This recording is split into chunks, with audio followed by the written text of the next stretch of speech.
बिस्मिल्लाहिर्रहमानिर्रहीम। अस्सलामु अलैकुम। डियर स्टूडेंट्स, कैसे हैं आप सब? वकार अरशद, आपका बायोलॉजी टीचर। आइए आज का लेक्चर डिस्कस करने के लिए मूव करते हैं व्हाइट बोर्ड की तरफ। Dear students, recall your memory. Previous lecture में टर्म्स टू नो हमारा मौजू थी और आज हम इसी सिलसिले को आगे कंटिन्यू करने वाले हैं। टर्म्स टू नो में मुख्तलिफ सवालात दिए गए हैं चैप्टर नंबर 8 की एक्सरसाइज में, और ये तमाम सवालात आपके लिए कंसेप्चुअल भी हैं और एग्जामिनेशन पॉइंट ऑफ व्यू से इंपॉर्टेंट भी हैं।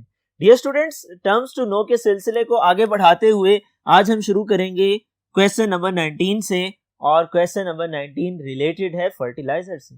Recall your memory, previous lectures में हम डिस्कस कर चुके कुछ मटेरियल्स ऐसे हैं, कुछ मादा जात ऐसे हैं कि जिन्हें मिट्टी में मिलाया जाए, नतीजे के तौर पर उस मिट्टी में ग्रो करने वाले पौधों की पैदावार बेहतर होती है, हमारी मतलूबा खसूसियात हासिल होती हैं और इन्हें खादें कहा जाता है। डियर स्टूडेंट्स, खादों की या फर्टिलाइजर्स की दो इकसाम हैं, टू टाइप्स हैं, एक को ऑर्गेनिक और एक को इनऑर्गेनिक फर्टिलाइजर का नाम दिया जाता है। इनके मिट्टी में शामिल होने से पौधों को ताकत मिलती है, उनकी नशोनुमा बेहतर होती है, उनके म्यार और उनकी मिकदार में नुमाया फर्क महसूस होता है। डियर स्टूडेंट्स, अगर ये शॉर्ट क्वेश्चन एग्जामिनेशन में आपसे पूछ लिया जाए, इसकी डेफिनेशन आप ये लिख सकते हैं। सर्टेन मटेरियल्स, खास मादाजात, दैट रिजल्ट प्लांट्स, जिसकी वजह से पौधों के अंदर ऐसी तब्दीलियां आती हैं विद डिजायरेबल कैरेक्टर्स, जो हमारी मतलूबा खसूसियात होती हैं, इफ एडेड टू सॉइल, अगर इन मादा जात को उस मिट्टी में शामिल किया जाए कि जिसमें ये पौधे ग्रो कर रहे हैं, that are known as fertilisers. Dear students, आप यहाँ पर ऐड ऑन कर सकते हैं, फर्टिलाइजर की दो टाइप्स हैं, एक को ऑर्गेनिक और दूसरी को इनऑर्गेनिक कहा जाता है। आइए देखते हैं नेक्स्ट क्वेश्चन क्या है। क्वेश्चन नंबर 20 में पूछा गया है गैस्ट्रिक जूस के बारे में। गैस्ट्रिक जूस क्या है? Recall your memory. Previous lectures में स्टमक वाले टॉपिक में हम डिस्कस कर चुके हैं, यह खास किस्म का केमिकल है जो कि गैस्ट्रिक ग्लैंड से रिलीज होता है। गैस्ट्रिक ग्लैंड आपके स्टमक में पाया जाता है और इसकी मदद से खारिज होने वाला ये केमिकल स्टमक में आने वाली खुराक के अंदर वाटर और म्यूकस को ऐड करता है, HCl को ऐड करता है, पेप्सिनोजन एंजाइम्स को ऐड करता है। नतीजे के तौर पर मेदे में आने वाली खुराक की डाइजेशन होती है।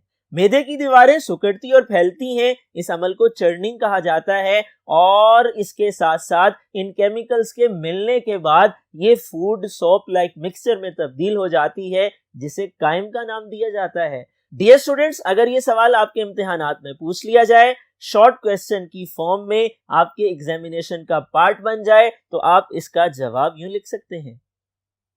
A chemical secreted by gastric gland, एक खास किस्म का केमिकल जो कि गैस्ट्रिक ग्लैंड से रिलीज करते हैं, इन स्टमक मेदे में पाया जाता है, and contain water, mucus, HCl and pepsin enzyme, और इसके अंदर पानी, म्यूकस, HCl और पेप्सिन एंजाइम पाया जाता है, that help in food digestion, और ये मदद देता है खुराक को हजम करने में, that is known as gastric juice. Dear students, आइए देखते हैं next question. Question number 21, gastrin से क्या मुराद है? डियर स्टूडेंट्स, ये पिंक बॉक्स था आपकी टेक्स्ट बुक के अंदर। स्टमक वाले लेक्चर में हम डिस्कस कर चुके, गैस्ट्रिन एक हार्मोन है, ये स्टमक वॉल्स से, मेदे की दीवारों से खारिज होता है, ये ब्लड में शामिल हो जाता है, खून की गर्दिश के साथ जिस्म में हरकत करता है और गैस्ट्रिक ग्लैंड को स्टिमुलेट करता है कि वो मजीद गैस्ट्रिक जूस रिलीज करें। जितना गैस्ट्रिक जूस ज्यादा पैदा होता है, उतना ही HCl और पेप्सिन भी प्रोड्यूस होते हैं। HCl पेप्सिन को एक्टिवेट करता है, इनएक्टिव फॉर्म पेप्सिनोजन से पेप्सिन में तब्दील करता है, और ये प्रोटीन डाइजेशन में अपना किरदार अदा करता है। डियर स्टूडेंट्स, अगर ये सवाल आपसे पूछ लिया जाए, आप इसका आंसर यूं लिख सकते हैं। A hormone released by stomach walls, एक ऐसा केमिकल, एक ऐसा हार्मोन जो कि मेदे की दीवारों से खारिज होता है, बाय रिसीविंग स्टिमुलस, यहां पर ये एड ऑन कर लीजिए, स्टिमुलस की स्पेलिंग में LUS, receiving stimulus from digested peptides, जो कि स्टिमुलस लेता है, जिसकी वजह एक स्टिमुलस बनता है और वो डाइजेस्टेड पेप्टाइड्स हैं, हजम होने वाली प्रोटीन है जो स्टमक में खुराक के अंदर मौजूद थी एंड एंटर्स ब्लड और ब्लड में एंटर हो जाता है। इट इज स्टिमुलेटेड बाय, यहां पर मजीद करेक्शन कर लीजिए, इट स्टिमुलेट, यहां पर इसका वर्ड नहीं आएगा, इट स्टिमुलेट गैस्ट्रिक ग्लैंड्स, ये गैस्ट्रिक ग्लैंड्स को स्टिमुलेट करता है टू रिलीज गैस्ट्रिक जूस, कि वो गैस्ट्रिक जूस को खारिज कर सकें।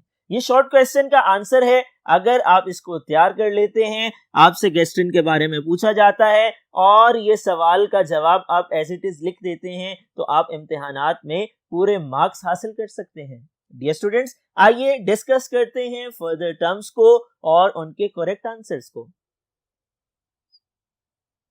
डियर स्टूडेंट्स, नेक्स्ट क्वेश्चन है क्वेश्चन नंबर 22। गोइटर से क्या मुराद है? गोइटर एक बीमारी है, गिलहड़ की बीमारी उर्दू में से कहा जाता है। इसकी वजह क्या है? आपकी नेक रीजन में एक ग्लैंड पाया जाता है जो कि थायराइड ग्लैंड है और इसका काम आपकी खुराक की डिकम्पोजिशन करना है, उससे एनर्जी को एक्सट्रैक्ट करना है। और थायराइड ग्लैंड को आयोडीन की जरूरत है। अगर आपके जिस्म में, आपकी खुराक में आयोडीन मौजूद नहीं है, जिस्म की जरूरत को पूरा करने के लिए आयोडीन की कमी है, नतीजे के तौर पर थायराइड ग्लैंड अपना काम नहीं कर पाएगा, एबनॉर्मल बिहेव करेगा, ये स्वेल कर जाएगा, फूल जाएगा और गोइटर की कंडीशन डेवलप हो जाएगी। इसका ट्रीटमेंट ये है, डॉक्टर ये रिकमेंड करते हैं कि आयोडीन मिला नमक इस्तेमाल किया जाए, ऐसा साल्ट यूज किया जाए जिसमें आयोडीन मौजूद हो, आयोडीन वाली फूड को इस्तेमाल किया जाए। डियर स्टूडेंट्स, अगर ये सवाल आपसे पूछ लिया जाए तो आप इसका जवाब यूं लिख सकते हैं, स्वेलिंग इन नेक रीजन, आपकी गर्दन वाले हिस्से का सूज जाना, स्वेल कर जाना, due to abnormal thyroid gland, abnormal thyroid gland की वजह से, एंड डेवलप्स, और ये पैदा होती है due to iodine deficiency in diet, खुराक के अंदर आयोडीन की कमी की वजह से। इसको हम गोइटर या गिलहड़ कहते हैं। आइए देखते हैं, डिस्कस करते हैं, समझने की कोशिश करते हैं नेक्स्ट टर्म्स को। क्वेश्चन नंबर 23 क्वेश्चन में इलियम से मुताल्लिक पूछा गया है। इलियम क्या है? Recall your memory. हम डिस्कस कर चुके हैं और समझ चुके हैं कि स्मॉल इंटेस्टाइन के 3 हिस्से हैं। पहले को ड्यूडेनम कहा जाता है, दूसरे को जिजेनम कहा जाता है और तीसरे को इलियम कहा जाता है। इलियम स्मॉल इंटेस्टाइन का वो हिस्सा है जिसके सर्कुलर फोल्ड्स के अंदर फिंगर लाइक प्रोजेक्शंस हैं, जिन्हें विलाय या विलस कहा जाता है, और इनके अंदर खून की नालियां यानी ब्लड कैपिलरीज मौजूद हैं, लिम्फेटिक सिस्टम की डक्ट यानी लेक्टियल मौजूद है। जब खुराक यहाँ पर आती है, हजम हो चुकी होती है और यहाँ पर खून और लिम्फ के अंदर, लेक्टियल के अंदर मौजूद लिम्फ में जज़ब हो जाती है। आप इसका जवाब यूं लिख सकते हैं, it is the last part of small intestine, ये स्मॉल इंटेस्टाइन का आखिरी हिस्सा है। That have finger like projections of villi, जिसके अंदर फिंगर लाइक प्रोजेक्शंस, उंगली नुमा उभार पाए जाते हैं विलाय के। इन विच फूड एब्जॉर्ब, जिसके अंदर खुराक जखीरा होती है। डियर स्टूडेंट्स, आइए डिस्कस करते हैं नेक्स्ट क्वेश्चन को। Question number 24, intestinal juice. Intestinal juice से क्या मुराद है? इंटेस्टाइनल जूस किसे कहा जाता है? आइए देखते हैं। इट इज अ केमिकल, ये केमिकल है, released by the walls of small intestine, छोटी आंत की दीवारों से खारिज होता है, and helps in food digestion, और खुराक के हजम करने में मदद देता है। Dear students, recall your memory, small intestine के फर्स्ट पार्ट ड्यूडेनम में हमने डिस्कस किया, 3 तरह के केमिकल्स पाए जाते हैं, जिनमें से एक इंटेस्टाइनल जूस है, एक पैंक्रियाटिक जूस है और एक बाइल है, और इन सब का काम खुराक को हजम करना है। आप इस सवाल के जवाब में ये 2 लाइंस लिख करके कंप्लीट मार्क्स अटेन कर सकते हैं। आइए देखते हैं नेक्स्ट क्वेश्चन। क्वेश्चन 25, जिजेनम से क्या मुराद है?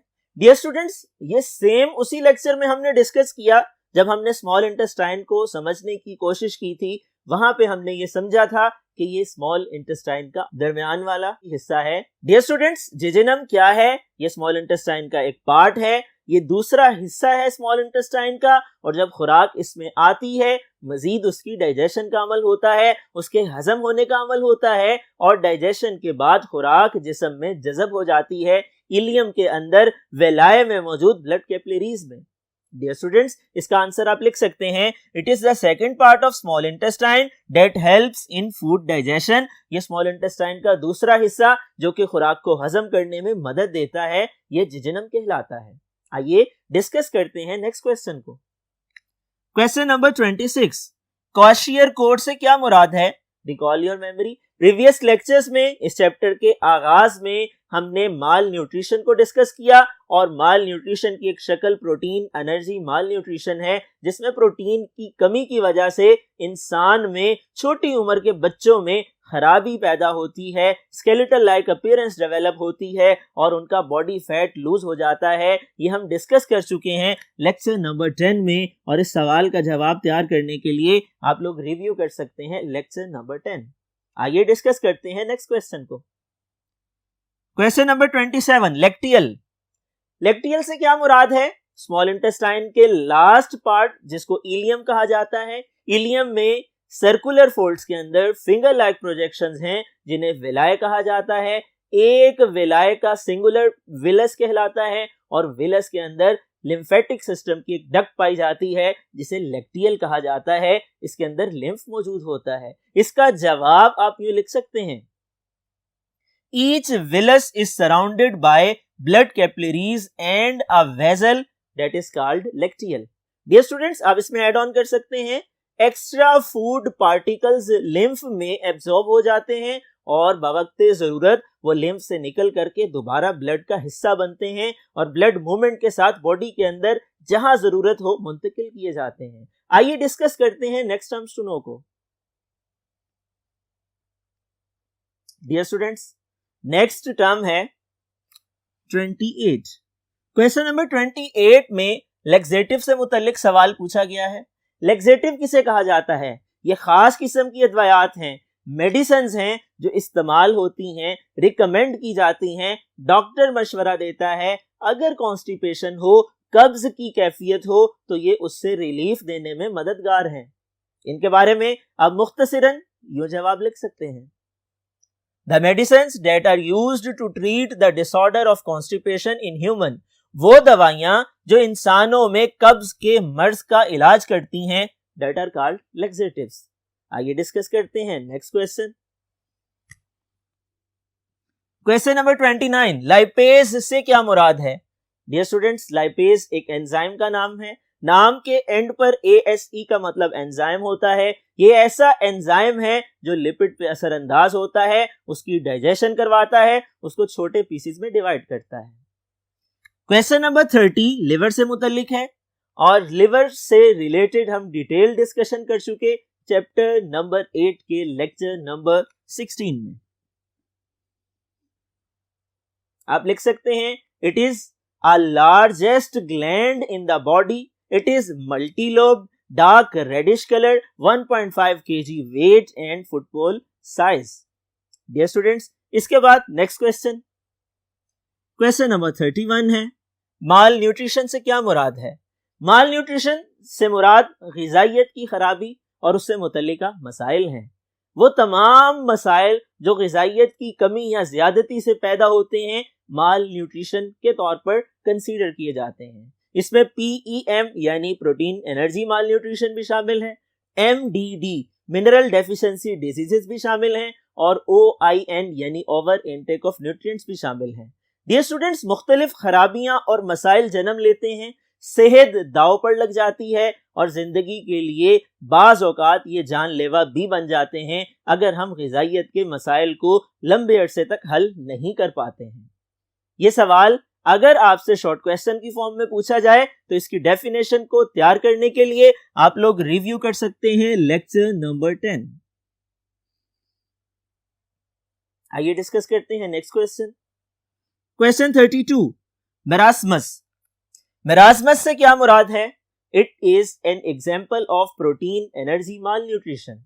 प्रोटीन की कमी की वजह से, डाइट में इनएडिक्वेट प्रोटीन सप्लाई की वजह से एक खराबी पैदा होती है। जैसा कि क्वाशियर कोड थी, वैसे ही मेरास्मस की खराबी भी छोटे बच्चों में डेवलप होती है और इसकी वजह से बच्चों की बॉडी में फैट लूज कर जाता है, स्केलेटल लाइक अपीयरेंस दिखाई देती है, एबनॉर्मली थिन लेग्स होती हैं और इसका जवाब आप यूं लिख सकते हैं, a protein energy malnutrition, ये प्रोटीन एनर्जी माल न्यूट्रिशन है that develops at the age of about 12 month, जो 12 माह की उम्र के बच्चे में होती है जब बच्चा माँ का दूध छोड़ देता है। And children may grow to normal height, मुतासिरा बच्चा उसकी हाइट, उसका कदोकामत नॉर्मल हो सकता है, बट आर एबनॉर्मली थिन, लेकिन गैर मामूली तौर पे पतला होता है, कमजोर होता है। डियर स्टूडेंट्स, आइए डिस्कस करते हैं आज के लेक्चर के लास्ट क्वेश्चन को। Question number 33, MDD, it is an abbreviation. MDD का मतलब मिनरल डेफिशिएंसी डिजीज है। मिनरल्स अगर आपकी खुराक में कम है, जिस्म का कम हिस्सा बनेंगे, नतीजे के तौर पे बीमारियां पैदा होंगी, और इसकी दो एग्जांपल हम डिस्कस कर चुके हैं, एक गोइटर और एक एनीमिया। डियर स्टूडेंट्स, इस सवाल का जवाब देने के लिए, जो कि हम ऑलरेडी डिस्कस कर चुके हैं, आप लोगों ने रिव्यू करना है लेक्चर नंबर 11। ये आज के सवालात थे। मुझे उम्मीद है आपने तमाम सवालात को अच्छी तरह समझ लिया होगा और आपने इन तमाम सवालात को अगले मरहले में याद भी करना है। डियर स्टूडेंट्स, अगले लेक्चर तक अपना ख्याल रखिएगा। अल्लाह हाफिज।